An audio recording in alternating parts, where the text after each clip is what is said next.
श्रियै नमः। श्रीमते नारायणाय नमः। अथर्वरहस्ये उत्तरघण्टे श्रीनारायणहृदयम्। हरिः ओम्। अस्य श्रीनारायणहृदयस्तोत्रमहामन्त्रस्य भार्गवऋषिः अनुष्टुप्छन्दः। श्रीलक्ष्मीनारायणो देवता। श्रीनारायणप्रीत्यर्थे जपे विनियोगः। अथ ध्यानम्। उद्यदादित्यसङ्काशम् पीतवासम् चतुर्भुजम् शङ्खचक्रगदापाणिम् ध्याये लक्ष्मीपतिम् हरिम्। त्रैलोक्यदारचक्रम् तदुपरि कमटम् तत्र चानन्तभोगी तन्मध्ये भूमिपद्माङ्कुशशिखरदलम् कर्णिकाभूतमेरुम् तत्रत्यम् शान्तमूर्तिम् मणिमयमकुटम् कुण्डलोद्भासिताङ्गम् लक्ष्मीनारायणाख्यम् सरसिजनयनम् सन्ततम् चिन्तयामः। अस्य श्रीनारायणहृदयस्तोत्रमहामन्त्रस्य ब्रह्मा ऋषिः अनुष्टुप्छन्दः। श्रीनारायणो देवता। श्रीनारायणप्रीत्यर्थे जपे विनियोगः। ॐ नारायणः परम् ज्योतिरात्मा नारायणः परः नारायणः परम् ब्रह्म नारायण नमोऽस्तुते। नारायणः परो देवो दाता नारायणः परः नारायणः परो दाता नारायण नमोऽस्तुते। नारायणः परम् धाम ध्यानम् नारायणः परः नारायणः परो धर्मो नारायण नमोऽस्तुते। नारायणः परो देवो विद्या नारायणः परः विश्वम् नारायणः साक्षात् नारायण नमोऽस्तुते। नारायणाद्वितिर्जातो जातो नारायणाद्भवः जातो नारायणादिन्द्रो नारायण नमोऽस्तुते। रविर्नारायणस्तेजश्चन्द्रो नारायणो मघः वह्निर्नारायणः साक्षात् नारायण नमोऽस्तुते। नारायण उपास्य स्यात् गुरुर्नारायणः परः नारायणः परो बोधो नारायण नमोऽस्तुते। नारायणः फलम् मुख्यम् सिद्धिर्नारायणः सुखम् हरिर्नारायणः शुद्धिर्नारायण नमोऽस्तुते। निगमावेदितानन्त कल्याण गुणवारिदे नारायण नमस्तेस्तु नरकार्णवतारक। जन्म मृत्युजरा व्याधि पारतन्त्र्यादिभिः सदा दोषैरस्पृश्च रूपाय नारायण नमोऽस्तुते। वेदशास्त्रार्थ विज्ञान साध्य भक्त्येक गोचर नारायण नमस्तेस्तु मामुद्धर भवार्णवात्। नित्यानन्द महोदार परात् पर जगत्पते नारायण नमस्तेस्तु मोक्ष साम्राज्यदायिने। आब्रह्मस्तम्भ पर्यन्तम् अखिलात्म महाश्रय सर्वभूतात्मभूतात्मन् नारायण नमोऽस्तुते। पालिताशेषलोकाय पुण्यश्रवणकीर्तन नारायण नमस्तेस्तु प्रलयोदकशायिने। निरस्त सर्वदोषाय भक्त्यादिगुणदायिने नारायण नमस्तेस्तु त्वाम् विना नहि मे गतिः। धर्मार्थ काम मोक्षाख्य पुरुषार्थप्रदायिने नारायण नमस्तेस्तु पुनस्तेस्तु नमो नमः। नारायण त्वमेवासि दहराख्ये हृदि स्थितः प्रेरिता प्रेर्यमाणानाम् त्वया प्रेरितमानसः। त्वदाज्ञाम् शिरसा कृत्वा भजामि जनपावनम् नानोपासनमार्गाणाम् भवकृद्भावबोधकः। भावार्थकृत् भवातीतो भव सौख्यप्रदो मम त्वन्मायामोहितम् विश्वम् त्वयैव परिकल्पितम्। त्वदधिष्ठानमात्रेण सा वै सर्वार्थकारिणी त्वमेव ताम् पुरस्कृत्य मम कामान् समर्थय। न मे त्वदन्यस्त्रादास्ति त्वदन्यन्न हि दैवतम् त्वदन्यम् न हि जानामि पालकम् पुण्यवर्धनम्। यावत् संसारिको भावो मनस्थो भावनात्मकः तावत् सिद्धिर्भवेत् साध्या सर्वदा सर्वदा विभो। पापिनामहमेकाग्रो दयालूनाम् त्वमग्रणीः दयनीयो मदन्योऽस्ति तव कोऽत्र जगत्त्रये।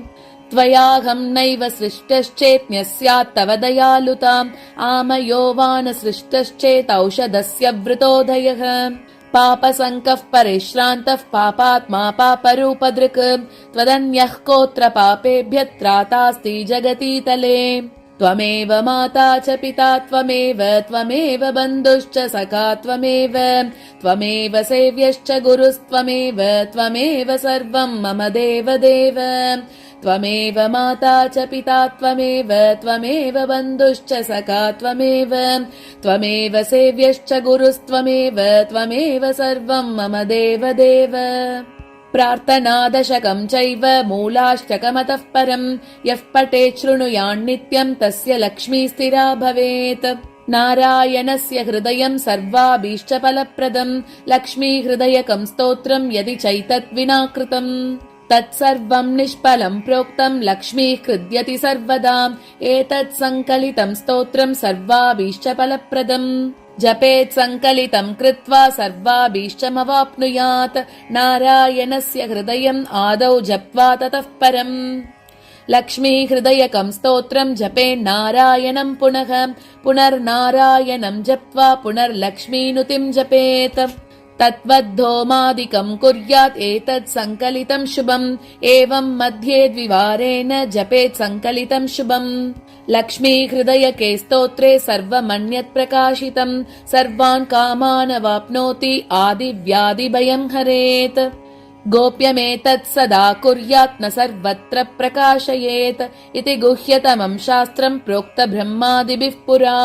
लक्ष्मी हृदय प्रोक्तेन विधिना साधयेत् सुधीः तस्मात् सर्वप्रयत्नेन साधयेत् गोपयेत् सुधीः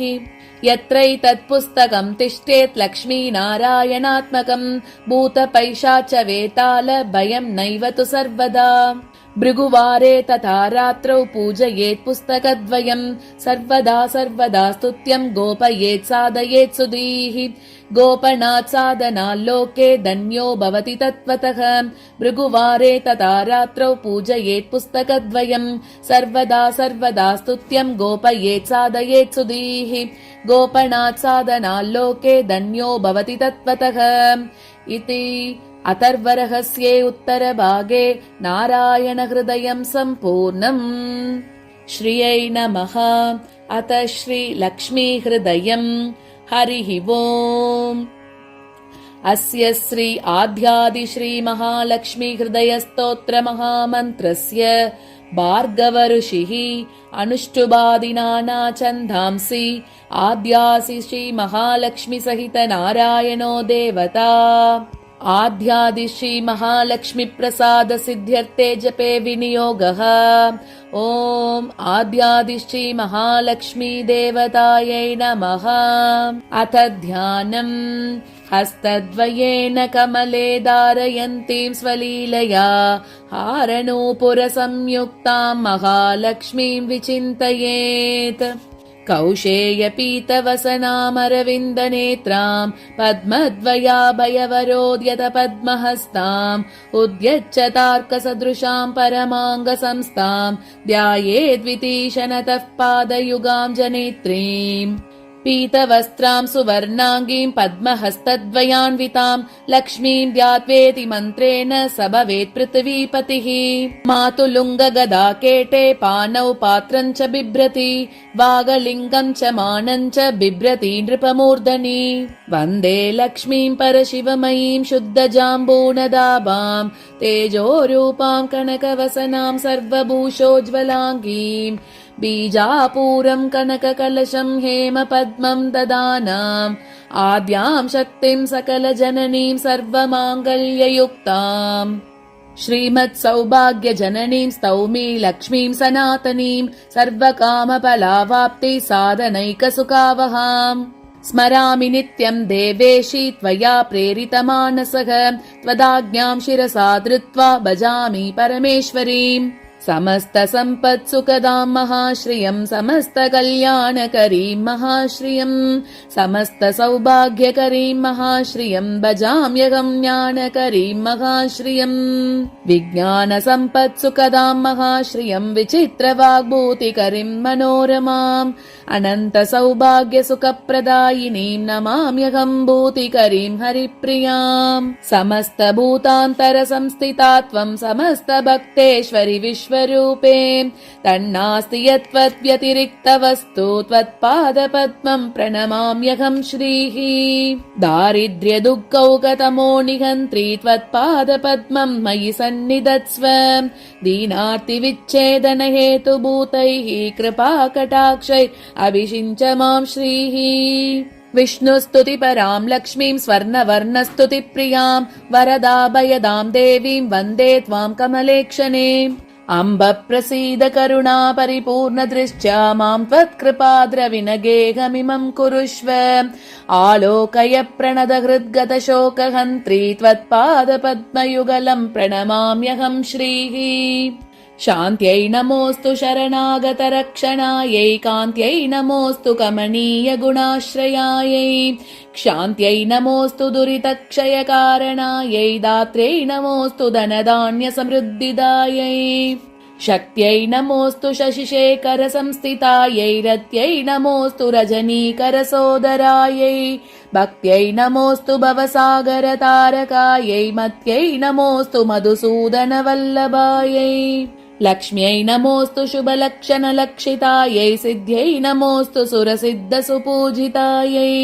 धृत्यै नमोऽस्तु मम दुर्गतिभञ्जनायै गत्यै नमोऽस्तु वरसद्गतिदायकायै देव्यै नमोऽस्तु दिवि देवगणार्चितायै भूत्यै नमोऽस्तु भुवनार्तिविनाशकायै शान्त्यै नमोऽस्तु धरणीधरवल्लभायै पुष्ट्यै नमोऽस्तु पुरुषोत्तमवत्सलायै सुतीश्वर दारिद्र्यतमोपहन्त्र्यै नमोऽस्तु ते सर्वभयापहन्त्र्यै श्रीविष्णुवक्षस्थलसंस्थितायै नमो नमः सर्वविभूतिदायै जयतु जयतु लक्ष्मीर्लक्षणालङ्कृताङ्गी जयतु जयतु पद्मा पद्मसद्माभिवन्द्या जयतु जयतु विद्या विष्णुवामाङ्गसंस्था जयतु जयतु सम्यक् सर्वसम्पत्करा श्रीः जयतु जयतु देवी देवसङ्गाभिपूज्या जयतु जयतु भद्रा भार्गवी भाग्यरूपा जयतु जयतु नित्या निर्मलज्ञानवेद्या जयतु जयतु सत्या सर्वभूतान्तरस्था जयतु जयतु रम्या रत्नगर्भान्तरस्था जयतु जयतु शुद्धा शुद्धजाम्बूनदापा जयतु जयतु कान्ता कान्तिमद्भासिताङ्गी जयतु जयतु शान्ता शीघ्रमागच्छ सौम्ये यस्याः कलायाः कमलोद्भवाद्या रुद्राश्च शक्रः प्रमुखाश्च देवाः जीवन्ति सर्वेऽपि सशक्तयस्ते प्रभुत्वमाप्ता परमायुषस्ते लिलेकनिटिले विधिर्मम लिपिं विसृज्यान्तरं त्वया विलिखितव्यमेतदिति तत्फलप्राप्तये तदन्तिकफलस्फुटं कमलवासिनी श्रीरिमां समर्पय समुद्रिकां सकलभाग्यसंसूचिकां लिलेकनिटिले विधिर्मम लिपिं विसृज्यान्तरं त्वया विलिखितव्यमेतदिति तत्फलप्राप्तये ददन्तिकफलस्फुटं कमलवासिनी श्रीरिमां समर्पय समुद्रिकां सकलभाग्यसंसूचिकाम् कलयाते यथा देवी जीवन्ति सचराचराः तथा सम्पत्करी लक्ष्मी सर्वदा सम्प्रसीद मे यथा विष्णुर्ध्रुवं नित्यं स्वकलां सन्न्यवेशयत् तथैव स्वकलां लक्ष्मी मयि सम्यक् समर्पय सत्त्वसौख्यप्रदे देवी भक्तानामभयप्रदे अचलां कुरु यत्नेन कलां मयि निवेशिताम् मुदास्तां मत्पाले परमपदलक्ष्मी स्फुटकला सदा वैकुण्ठश्रीनिवसतु कला मे नयनयोः वसे सत्ये लोके मम वचसि लक्ष्मीर्वरकला श्रियश्वेतद्वीपे निवसतु कला मे स्वकरयोः तावन्नित्यं ममाङ्गेषु क्षीराब्धौ श्रीकला वसेत् सूर्याचन्द्रमसौ यावत् तावल्लक्ष्मीपतिश्रियौ सर्वमङ्गलसम्पूर्णा सर्वैश्वर्यसमन्विताम् आद्यादिश्रीमहालक्ष्मी त्वत्कला मयि तिष्ठतु अज्ञानतिमिरं हन्तुं शुद्धज्ञानप्रकाशिकाम् सर्वैश्वर्यप्रदामेस्तु त्वत्कला मयि संस्थिताम् अलक्ष्मीं हरतु क्षिप्रं तमः सूर्यप्रभायताम् वितनोतु मम श्रेयस्त्वत्कला मयि संस्थिताम् ऐश्वर्यमङ्गलोत्पत्तिस्त्वत्कलायां निधीयते मयि तस्मात् कृतार्थोऽस्मि पात्रमस्मि स्थितेस्तव भवदावेश भाग्यार्हो भाग्यवानस्मि भार्गवी त्वत्प्रसादात् पवित्रोऽहं लोकमातर्नमोऽस्तु ते पुनासि मां त्वत्कलयैव यस्मात् अतः समागच्छ ममाग्रतस्त्वम् परं पदं श्रीर्भव सुप्रसन्ना मय्यच्युतेन प्रविशादिलक्ष्मीः श्रीवैकुण्ठस्थिते लक्ष्मी समागच्छ ममाग्रतः नारायणेन सह मां कृपादृष्ट्यावलोकय सत्यलोकस्थिते लक्ष्मी त्वं ममागच्छ सन्निधिं वासुदेवेन सहिता प्रसीद वरदा भव श्वेतद्वीपस्थिते लक्ष्मी शीघ्रमागच्छ सुव्रते विष्णुना सहिता देवी जगन्मातः प्रसीद मे क्षीराम्बुधिस्थिते लक्ष्मी समागच्छ समाधवे त्वत्कृपादृष्टिसुदया सततं मां विलोकय रत्नगर्भस्थिते लक्ष्मी परिपूर्णहिरण्मयी समागच्छ स्थित्वा शुः पुरतो मम स्थिरा भव महालक्ष्मी निश्चला भव निर्मले प्रसन्नकमले देवी प्रसन्नहृदया भव श्रीधरे श्रीमहालक्ष्मी त्वदन्तस्थं महानिधिं शीघ्रमुद्धृत्य पुरतः प्रदर्शय समर्पय वसुन्धरे श्रीवसुदे वसुदोग्ध्री कृपामयी त्वत्कुक्षिगत सर्वस्वं शीघ्रं मे सम्प्रदर्शय विष्णुप्रिये रत्नगर्भे समस्तबलदे शिवे त्वद्गर्भगद हेमादीन् सम्प्रदर्शय दर्शय रसातलगते लक्ष्मी शीघ्रमागच्छ मे पुरः न जाने परमं रूपं मातर्मे सम्प्रदर्शय आविर्भव मनोवेगात् शीघ्रमागच्छ मे पुरः मा वत्सभैरिहेत्युक्ता कामं गौरिवर क्षमाम् देवि शीघ्रं ममागच्छ धरणी गर्भसंस्थिते मातस्त्वद्भृत्य भृत्योऽहं मृगये त्वां कुतूहलात् उत्तिष्ठ जागृहि मयि समुत्तिष्ठ सृजागृहि अक्षय्यान् हेमकलशान् सुवर्णेन सुपूरितान् निक्षेपान् मे समाकृष्य समुद्धृत्य ममाग्रतः समुन्नतानना भूत्वा सम्यक् देहि धरातलात् मत्सन्निधिं समागच्छ मदाहितकृपारसा प्रसीद श्रेयसां दोग्ध्री लक्ष्मीर्मे नयनाग्रतः अत्रोपविश्य लक्ष्मीत्वं स्थिरा भव हिरण्मयी सुस्थिरा भव सम्प्रीत्या प्रसन्ना वरदा भव आनीतां स्तुत्वया देवी निधीन् वै सम्प्रदर्शय अद्य क्षणेन सहसा तत्त्वा संरक्ष मां सदा मयि तिष्ठ तथा नित्यं यतेन्द्रादिषु तिष्ठसि अभयं कुरु मे देवी महालक्ष्मी नमोऽस्तु ते समागच्छ महालक्ष्मी शुद्ध जाम्बूनदस्थिते प्रसीदः पुरतस्थित्वा प्रणतं मां विलोकय लक्ष्मीर्भुवङ्गता भासि यत्र यत्र हिरण्मयी तत्र तत्र स्थिता त्वं मे तव रूपं प्रदर्शय क्रीडन्ती बहुधा भूमौ परिपूर्णकृपामयी मम मूर्धनि ते हस्तम् अविलम्बितमर्पय फलभाग्योदये लक्ष्मी समस्तपुरवासिनी प्रसीद मे महालक्ष्मी परिपूर्णमनोरथे अयोध्यादिषु सर्वेषु नगरेषु समास्थिते वैभवैर्विविधैर्युक्तैः समागच्छ मुदान्विते समागच्छ ममाग्रे भव सुस्थिरा करुणारसनिष्यन्द नेत्रद्वयविलासिनी सन्निधत्स्व महालक्ष्मी त्वत्पाणिं मम मस्तके करुणासुदया मां त्वम् अभिषिच्य स्थिरं कुरु सर्वराजगृहे लक्ष्मी समागच्छ बलान्विते स्थित्वा शुपुरतो मेध्य प्रसादेनाभयं कुरु सादरं मस्तके हस्तं मम त्वं कृपयार्पय सर्वराजस्थिते लक्ष्मी त्वत्कलामयि तिष्ठतु आध्यादिश्री महालक्ष्मी विष्णुवामाङ्ग संस्थिते प्रत्यक्षं कुरु मे रूपं रक्ष मां शरणागतम् प्रसीद मे महालक्ष्मी सुप्रसीद महाशिवे अचला भव सुप्रीता सुस्थिरा भव मद्गृहे यावत् तिष्ठन्ति वेदाश्च यावत् चन्द्रदिवाकरौ यावत् विष्णुश्च यावत् त्वं तावत् कुरु कृपां मयि चान्द्रीकला यथा शुक्ले वर्धते सा दिने दिने तदा दया मे मय्येव वर्धतामपि वर्धताम् यथा वैकुण्ठनगरे यथा वै क्षीरसागरे तथा मद्भवने तिष्ठ स्थिरं श्रीविष्णुना सह योगिनां हृदये नित्यं यथा तिष्ठसि विष्णुना तथा मद्भवने तिष्ठ स्थिरं श्रीविष्णुना सह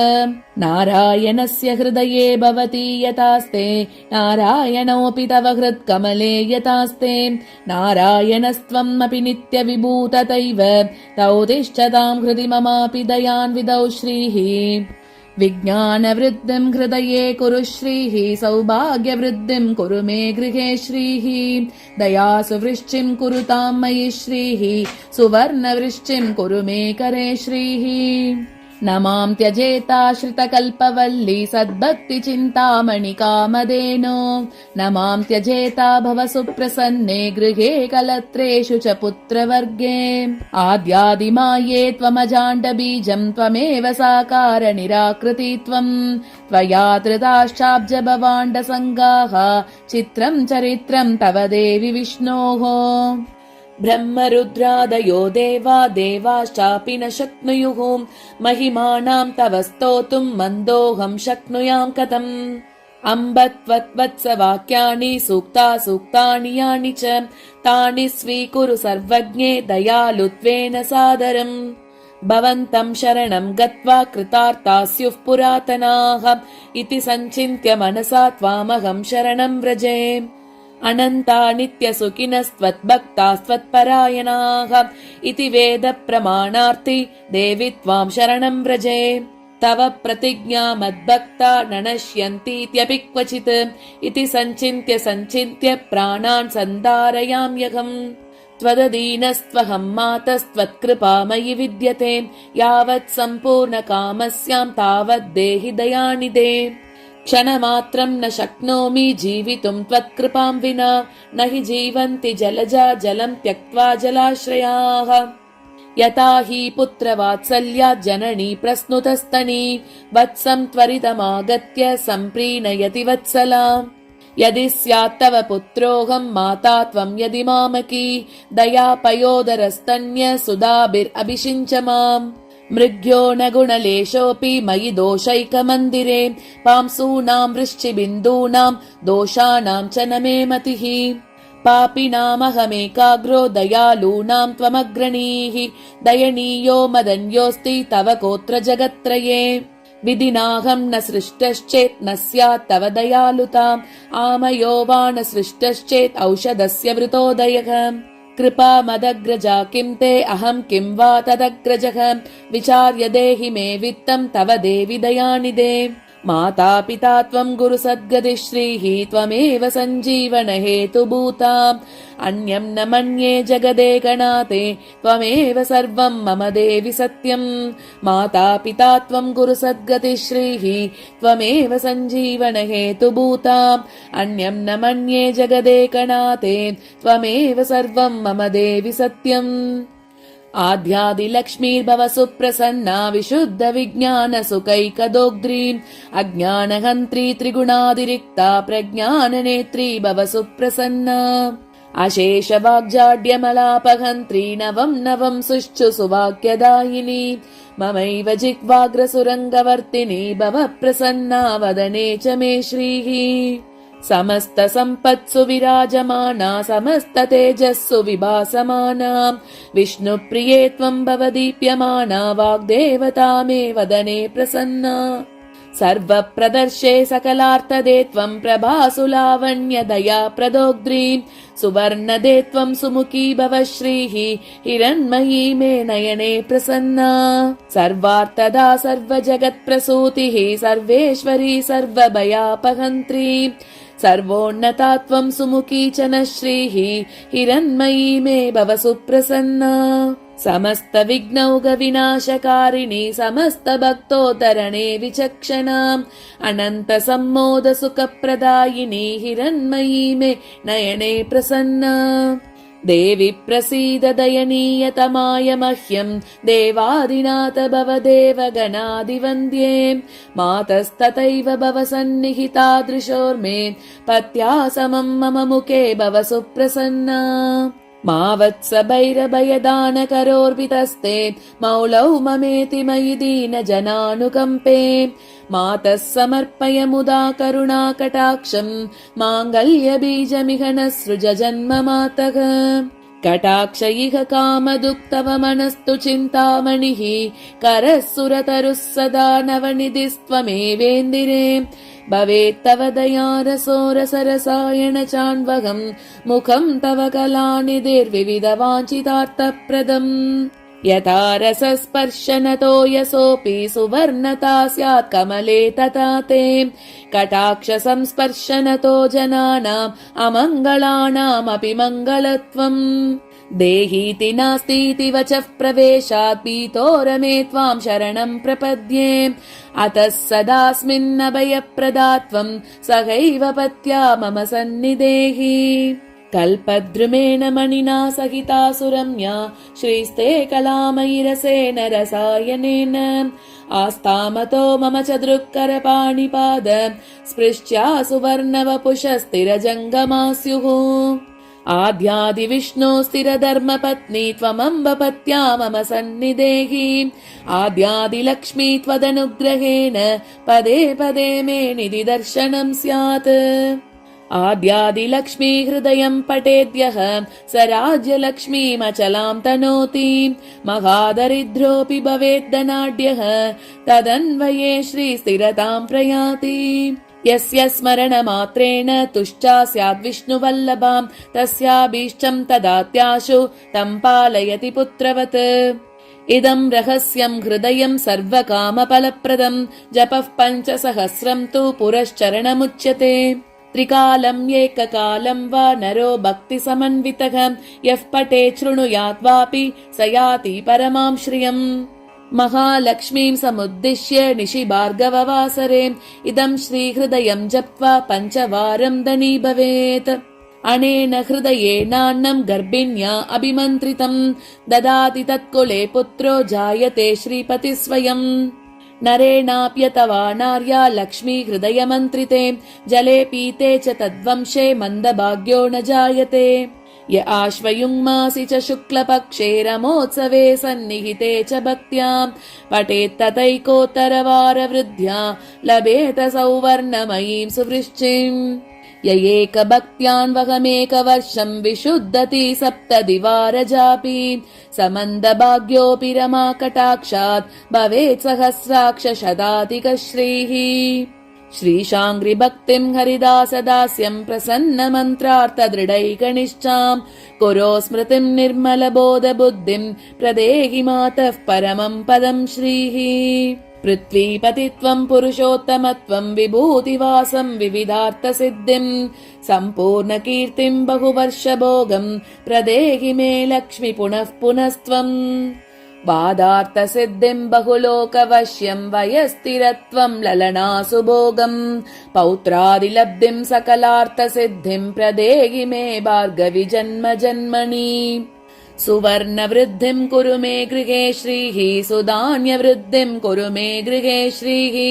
कल्याणवृद्धिम् कुरु मे गृहे श्रीः विभूतिवृद्धिम् कुरु मे गृहे श्रीः ध्याये लक्ष्मीम् प्रहसितमुखीम् कोटिबालार्कभासाम् विद्युद्वर्णाम्बरवरधराम् भूषणाढ्याम् सुशोभाम् बीजापूरम् सरसिजयुगम् बिभ्रतीम् स्वर्णपात्रम् भर्त्रायुक्ताम् मुहुरभयता मह्यमप्यच्युतः श्रीः ध्याये लक्ष्मीम् प्रहसितमुखीम् कोटिबालार्कभासाम् विद्युद्वर्णाम्बरवरधराम् भूषणाढ्याम् सुशोभाम् बीजापूरम् सरसिजयुगम् बिभ्रतीम् स्वर्णपात्रम् भर्त्रायुक्ताम् मुहुरभयदा मह्यमप्यच्युतः श्रीः इति श्रीलक्ष्मीहृदयम् समाप्तम्।